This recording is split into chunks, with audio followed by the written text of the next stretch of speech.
As I mentioned in the intro, Sixth Man of the Year 3 times, something only Jamal Crawford has done besides you in NBA history. So what made you such an effective scorer off the bench?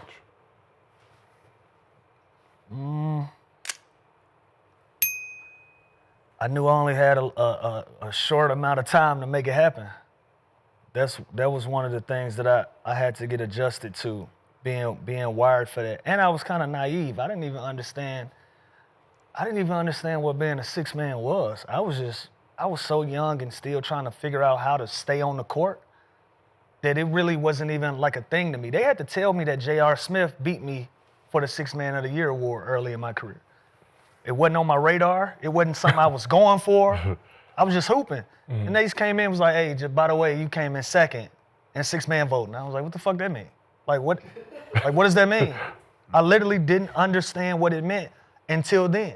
And I was like, oh, it's an award for, I was so happy to be in the NBA.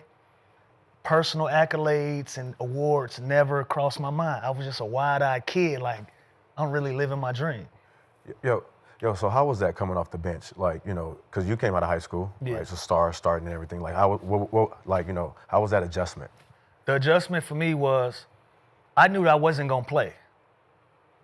So when I got drafted, they say, look, obviously we got AI, we got Kevin Ali, we got Willie Green.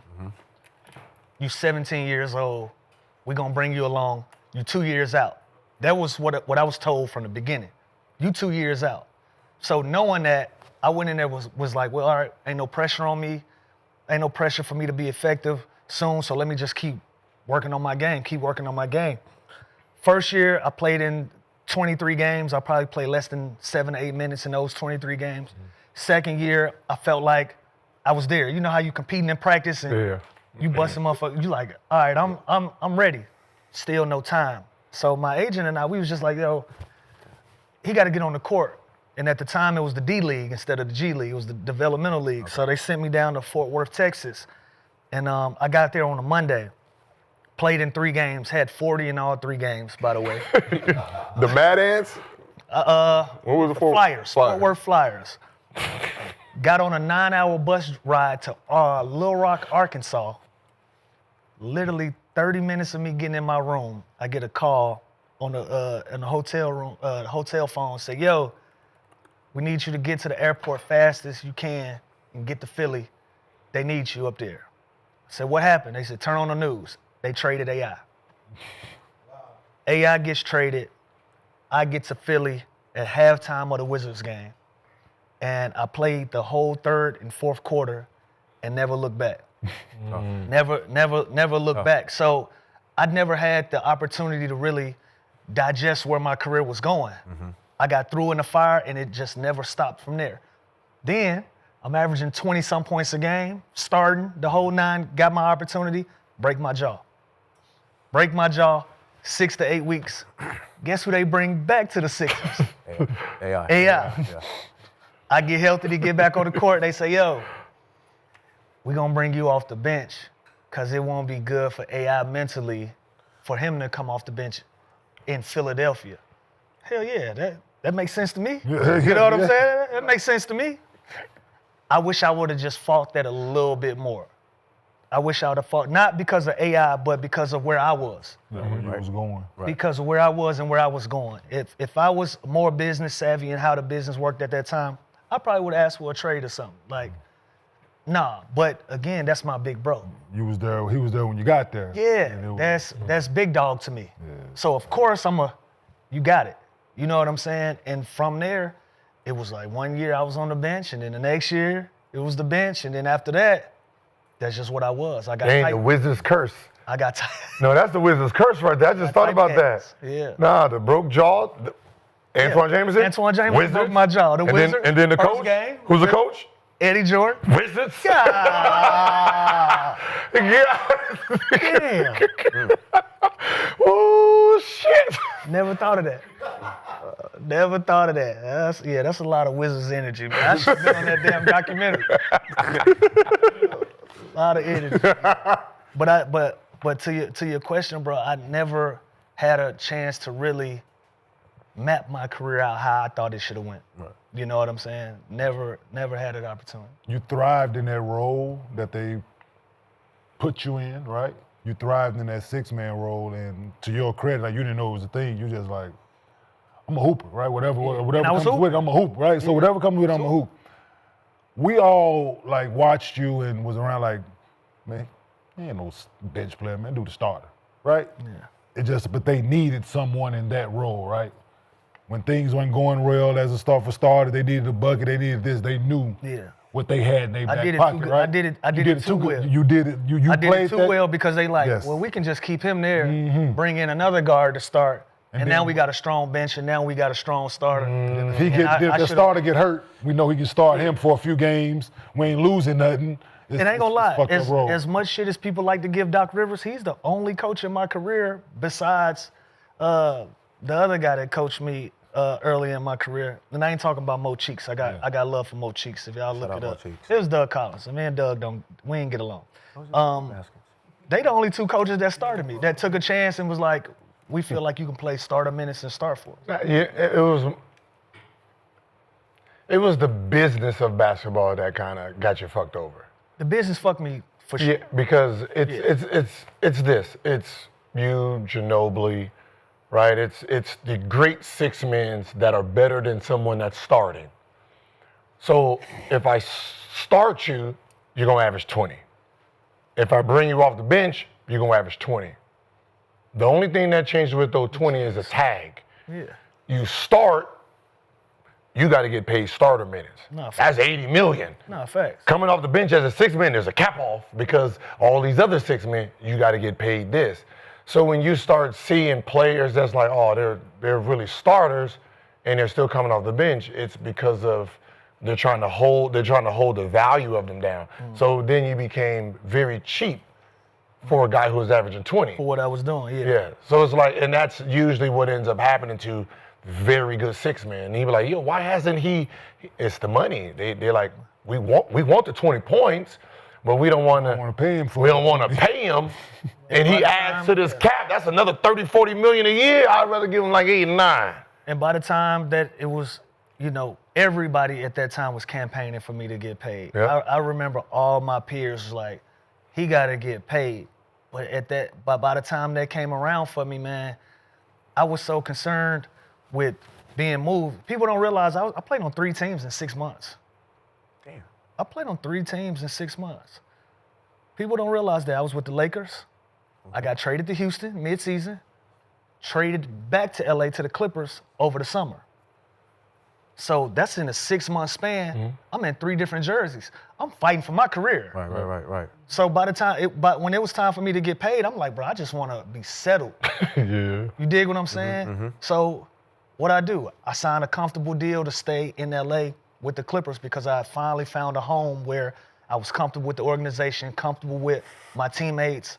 I'm at the back end of my career. I didn't go play the free agent game at all because I was so scared of it not going my way.